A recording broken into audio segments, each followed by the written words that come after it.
প্রিয় শিক্ষার্থীরা, আসসালামু আলাইকুম। আশা করি তোমরা সবাই আল্লাহর রহমতে ভালো আছো। আমিও ভালো আছি। বর্তমান করোনা পরিস্থিতির কারণে বিদ্যালয় বন্ধ। ইতিমধ্যে আমাদের অনলাইনে ক্লাস শুরু হয়েছে। তোমরা নিশ্চয়ই অনলাইনে ক্লাসগুলি দেখছো। আমি মাহবুজা সুলতানা, সহকারী শিক্ষক, বাংলা পুলিশ লাইন উচ্চ বিদ্যালয়, কুমিল্লা। আজকে তোমাদেরকে আমি নবম দশম শ্রেণীর বাংলা প্রথম পত্রের একটা গদ্যাংশ পড়াবো। অবাগী স্বর্গ। গত ক্লাসে তোমাদেরকে আমি অবাগী স্বর্গ 36 পৃষ্ঠা পর্যন্ত পড়াইছি। আজকে 37 পৃষ্ঠা থেকে শুরু করব। আগে পুনরালোচনা একটু, যে গত ক্লাসে পড়া তোমাদের কিছু মনে আছে কিনা। অবাগী স্বর্গ লেখছে শরৎচন্দ্র চট্টোপাধ্যায়। তোমরা নিশ্চয়ই শরৎচন্দ্র চট্টোপাধ্যায়ের জন্ম মৃত্যুশালী মনে আছে, বলতে পারবা? আবার উল্লেখযোগ্য কাব্যগ্রন্থগুলির নামগুলি মনে আছে? গ্রন্থগুলির নাম: বড় দিদি, বিরাজ বউ, রামের সুমতি, মেজ দিদি, বৈকুণ্ঠের উইল। অবাগী স্বর্গে এক অবাগী ভাগ্যবঞ্চিত নারীর কথা বলা হয়েছে, যার নাম অবাগী। তার ছেলের নাম কাঙ্গাল।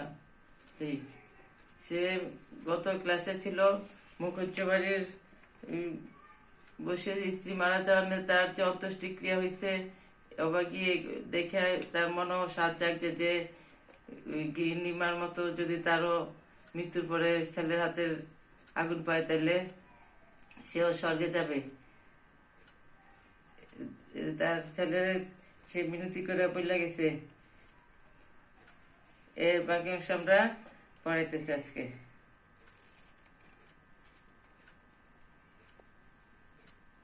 তোমরা বই খুলো, আমার সাথে সাথে দেখো। কাঙ্গেরি ছিল অবাগীর ছেলের নাম। এবার বলুন। মা ছেলেকে দুই হাতে বুকে চাপিয়া ধরিল। ছেলে যখন মার সাথে মা দুঃখের কথা বলতেছেন। কাঙ্গালির বাপ কাঙ্গালির মাকে ছেড়ে যাওয়ার পরে অনেকে অনেক বিয়ের প্রস্তাব দিচ্ছিল, কিন্তু অবাগী কিছুতেই রাজি হয় না, ছেলের ভবিষ্যৎ চিন্তা কইরা। তখন ছেলে বললো মাকে যে, মা তুমি যদি নিকে করতি তাহলে আমার আজকে কি হতো, আমি কোথায় থাকতাম, কি খেতাম, এতদিন আমি মরে যেতাম। তখন মা ছেলেকে দুই হাতে বুকে চাপিয়ে ধরিল। বস্তুত সেদিন তাকে এই পরামর্শ কম লোকে দেয় নাই। কোন পরামর্শ? ওই যে নিকা করার জন্য। কাঙালি বাপজন অবাগী ছেড়ে চলে গেছে, নিকা করার জন্য অনেক লোকে পরামর্শ দিয়েছিল, এবং যখন সে কিছুতেই রাজি হইল না, তখন উৎপাত উপদ্রব তার প্রতি সামান্য হয় নাই। সেই কথা স্মরণ করে অবাগীর চোখ দিয়া জল পড়িতে লাগিল। ছেলের হাত দিয়ে মুছিয়া দিয়ে বলিল, কেতাটা পেতে দিবি মা শুবি? অবাগী শরীরে ছেলে হাতে দেখে মা শরীর গরম, জ্বর আসতেছে। কাতা মানি কাঁথা পাইতে দিতে বলছে আর কি ছেলে মা শোয়ার জন্য। মা চুপ করে রইল। কাঙালি মাদুর পাতিল, ফ্লোরে মেঝেতে মাদুর পাতিল, কাঁথা পাতিল। মাথার উপর হইতে ছোট বালিশটি পাড়িয়া দিয়া হাত ধরিয়া তাহাকে বিছানা টানিয়া লইয়া যাইতে কইল, মা আজ তোর আর কাজে গিয়ে কাজ নেই। কাঙ্গালি কাজ কামাই করার প্রস্তাব কাঙ্গালি খুব ভালো লাগলো।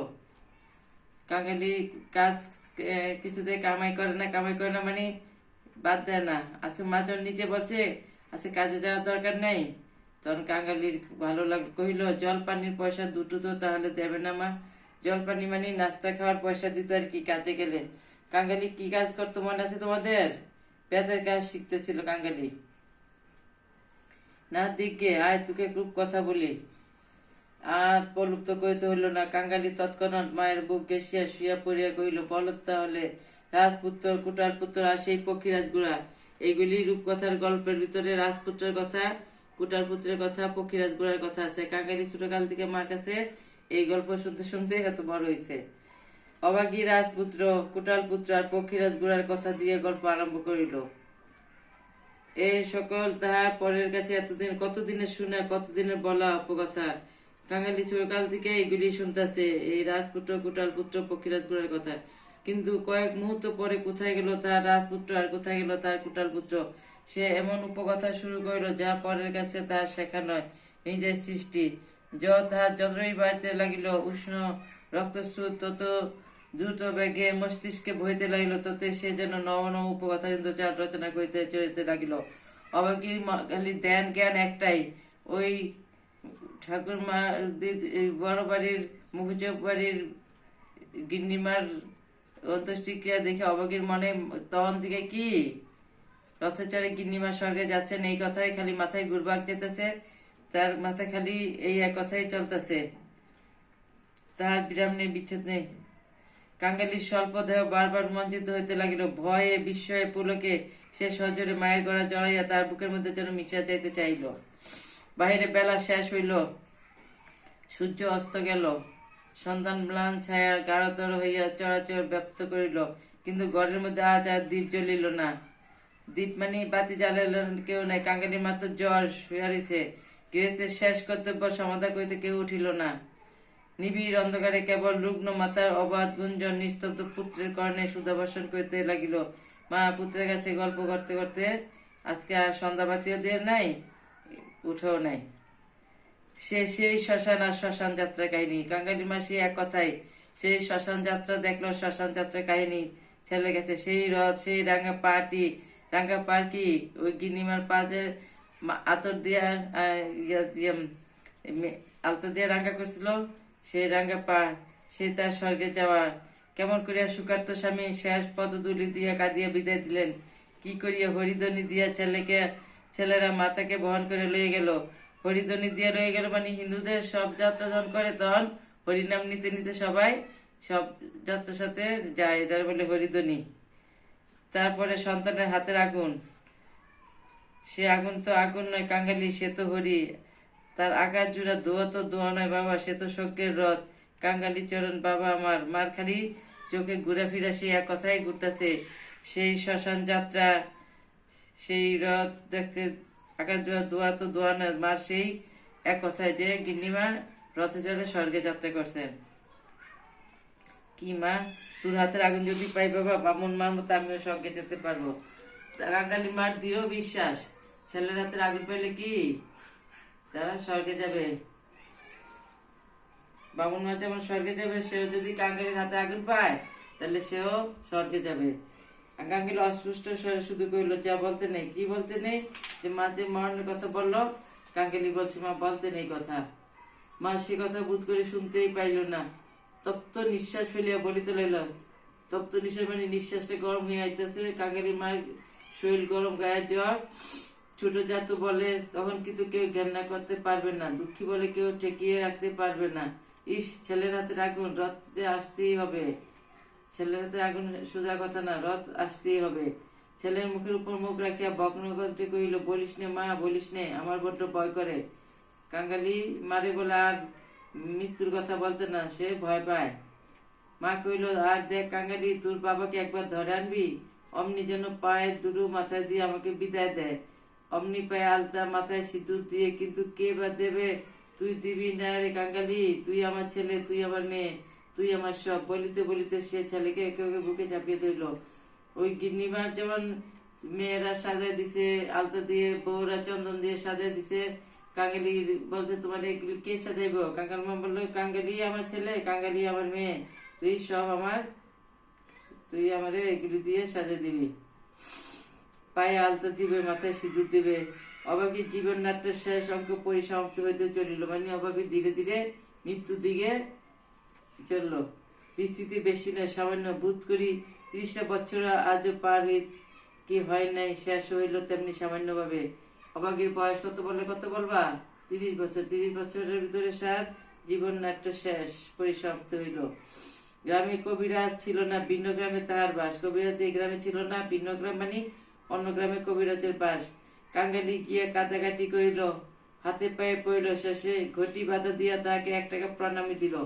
প্রণামী দিল মানে কবিরাজ জানলে কবিরাজের পারিশ্রমিক দিতে হবে না, এটা পরে প্রণামী। ঘটি বাধা দিয়ে, তার নগদ টাকা নাই, ঘটি বাধা দিয়ে 1 টাকা আনলো। তিনি আসলেন না। কে আসলো না? কবিরাজ আসলেন না। গোটা 4 বড়ি দিলেন। কাঙ্গালির মাকে গোটা 4 বড়ি দিলেন। তাহার কত কি আয়োজন, খল, মধু, আদা, সত্ত্ব, তুলসী পাতা রস। কাঙ্গালির মা ছেলের প্রতি রাগ করিয়া বলিল, কেন তুই আমাকে না বলে ঘটি পাতা দিতে গেলি বাবা? হাত পাতিয়া বড়ি কয়টি গ্রহণ করিয়া মাথায় ঠেকাইয়া উনানে ফেলিয়া দিয়া কহিল, ভালো হয়তো এতই হবে। বাগদি দুলের ঘরে কেউ কোন ওষুধ খেয়ে বাঁচে না। তো আমরা গরিব, আমরা বাঁচলে এমনি বাঁচবো, আমাদের ওষুধপত্রের দরকার নেই। বড়ি কুটে সে পাঠাই দিল। দিন 2-3 এমনি গেল। প্রতিবেশীরা খবর পাইয়া দেখিতে আসিল।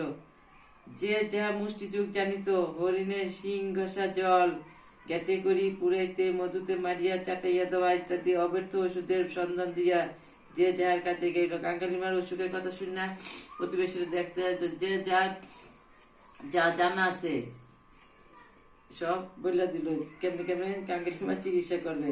ছেলে মানুষ কাঙ্গালি ব্যতিব্যস্ত হয়ে উঠিতে মা আমাকে কাছে টানিয়া লইয়া কইল, তাকে কবিরাজের বাড়িতে কিছু হলো না বাবা, আর ওদের ওষুধে কাজ হবে, আমি এমনি ভালো হবে। কবিরাজের ওষুধে আমার কিছু হয় নাই, আর প্রতিবেশীরা ওষুধের কথা বলছে, যে যা জানে এগুলিতে আমার কোনো দরকার নেই, আমি ভালো হইলে এমনি ভালো হয়ে যাব। কইল, তুই বড়ি তো খেলি নে মা, উনুনে ফেলে দিলি, এমনি কি কেউ সারে? মা তো বড়ি খায় নাই, যে কবিরাজের ওষুধ লাগবে না, আমরা গরিব ঘরের মানুষ, আমরা এমনিতেই ভালো হমু। আর পাড়া প্রতিবেশীরা যে যত কিছু বলছে, তার কবিরাজের ওষুধে কিছু হয় না, আর তাদের ওষুধে আর কি হবে? কাঙ্গালি বললো, মা তুমি তো ওষুধ খাও নাই, ওষুধ তো ফেলাই দিলা, উনুনে ফেলে দিল। উনুনে মানে চুলাতে ফেলাই দিল আর কি, ফেলে দিল। আমি এমনি সেরে যাব, তার চেয়ে তুই দুটো ভাত ফুটিয়ে নিয়ে খা দেখি। আমি চেয়ে দেখি, মা তো অসুস্থ, বিছনায় শুয়েছে, উঠা বসার ক্ষমতা নাই।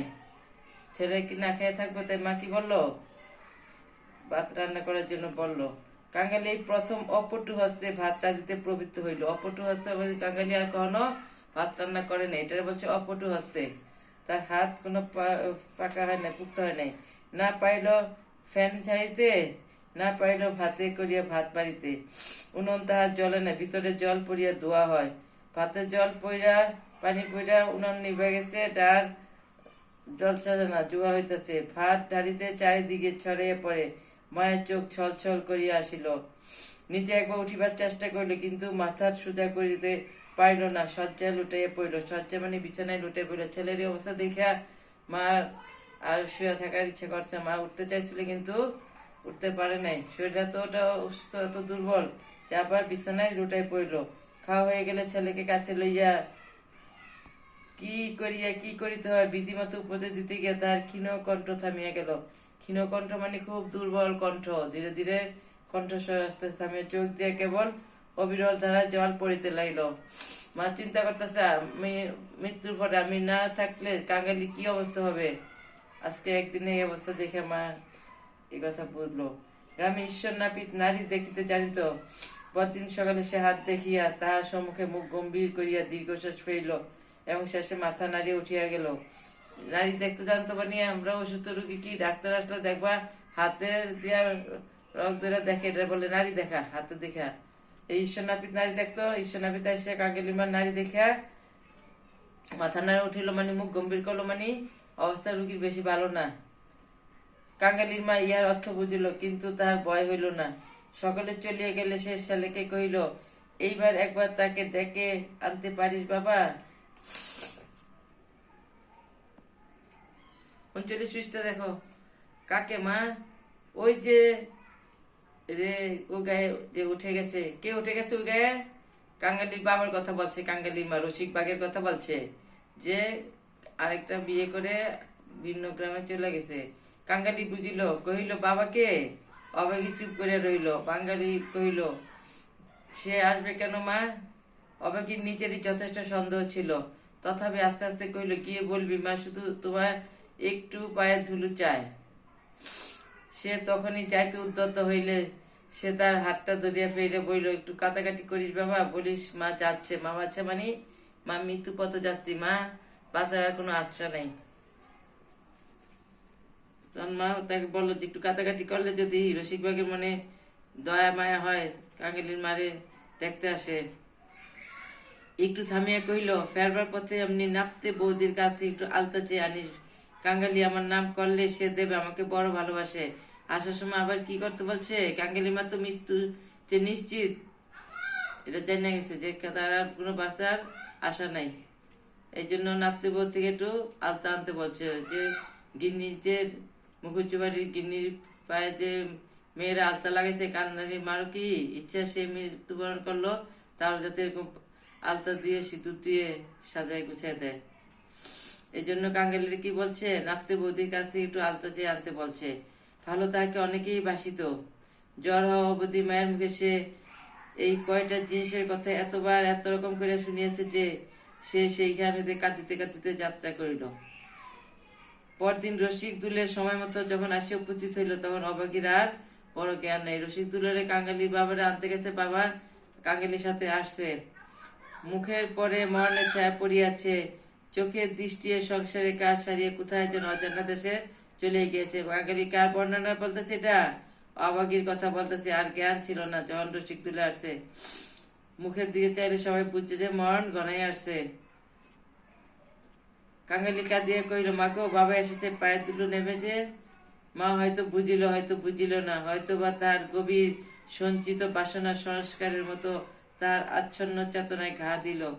এই মৃত্যুপথ যাত্রী তার অবশ বাহুখানি শয্যার বাইরে বাড়িয়ে হাত পাতিল। রসিক হতবুদ্ধির মতো দাঁড়িয়ে রইল।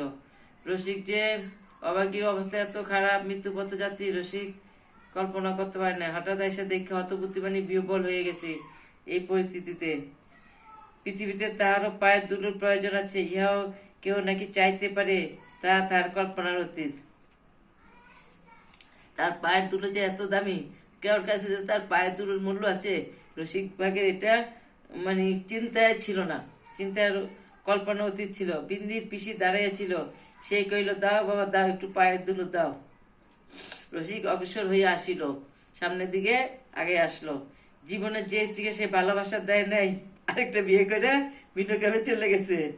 অসন বসন দেয়, অসন বসন মানে খাবার দাবার দেয় নাই, পোশাক পরিচ্ছদ দেয় নাই, কোনো খোঁজ খবর রাখে নাই। বিয়ে আরেকটা বিয়ে করে অন্য গ্রামে চলে গেছে। স্ত্রীকে ভালোবাসা দেয় নাই, কাপড় চোপড় দেয় নাই, বহন পোষণ দেয় নাই, ভালোবাসা দেয় নাই, কোনো খোঁজ খবর করে নাই। মন করে তাকে সে শুধু একটু পায়ে দুলো দিতে গিয়া কাঁদিয়ে ফেলিল। রসিক দুলো কাঁদিয়ে ফেলিল। রাখালের মা বলিল, এমন সতী লক্ষ্মী বামুন কায়েতের ঘরে জন্ম না হয়ে আমাদের দুলের ঘরে জন্মালে কেন? মানে দুলের ঘরে না জন্মাইলে ইয়ার অবাগীর কষ্টের কথা দেখা, দুর্ভাগ্যের কথা দেখা রাখালের মাও বলল, এমন সতী লক্ষ্মী যদি অন্য ব্রাহ্মণ কায়েতের ঘরে জন্মাতো, আমাদের দুলের ঘরে জন্মাতো, তাহলে তার ভাগ্য অন্যরকম হইতো, ভাগ্য ফিরে যেত, এত কষ্ট পাইতো না। এইবার আর একটু গতি করে দাও বাবা, কাঙ্গালের হাতের আগুনের লোভে যেন প্রাণটা দিলে। কাঙ্গালের হাতের আগুন পাইব, মৃত্যু হইলে না ছেলে মায়ের মুখে আগুন দিব। কাঙ্গালের হাতের আগুনের জন্য যেন তার প্রাণটা খালি রয়েছে, একটু গতি করে দাও। অভাগ্যের দেবতা অগোচরে বসিয়া কি ভাবিল জানি না, কিন্তু ছেলে মানুষ কাঙ্গালির বুকে গিয়ে কথা যেন তীরের মতো বিধিল। তীরের মতো বিধিল মানে বুকে যাইয়া এই কথাগুলি কাঙ্গালির বিধিল। আমাদের আছে সময়ের শেষ পর্যায়ে, আজকে এই পর্যন্তই। 39 পৃষ্ঠা পর্যন্ত তোমরা 39 পৃষ্ঠা পর্যন্ত ভালোভাবে দেখো। আগামী ক্লাসে আমি বাকিটা শেষ করাই দেব। যাওয়ার আগে তোমাদেরকে কিছু উপদেশমূলক কথা বলছি। বর্তমান করোনা পরিস্থিতির কারণে তোমরা সবাই যতদূর সম্ভব ঘরে থাকবা। জরুরি প্রয়োজন ছাড়া বাইরে যাবে না। বাইরে যদি যাও, মুখে অবশ্যই মাস্ক ব্যবহার করবে। ভিড়ের ভিতরে যাবে না। তারপরে বাড়িতে থাকবা, কিছুক্ষণ পর পর গরম পানি খাবা। গরম পানি দিয়ে কি চা বানিয়ে খাইবা, গরম মশলা দিয়ে চা বানিয়ে খাইবা। তারপরে হাত ভালো সাবান দিয়ে, জীবাণুনাশক সাবান দিয়ে 20 সেকেন্ড, অন্তত 20 সেকেন্ড হাত ধুতো করবা। পুষ্টিকর খাবার খাবা, ভিটামিন সি জাতীয় খাবার বেশি করে খাইও। ভিটামিন সি জাতীয় খাবার খেলে এই সময় ভালো। মা বাবার কথা শুনবা, মনোযোগ দিয়ে পড়াশোনা করবা। কেমন? এই পর্যন্ত রইল। খুদা হাফেজ। আগামী ক্লাসে আবার দেখা হবে।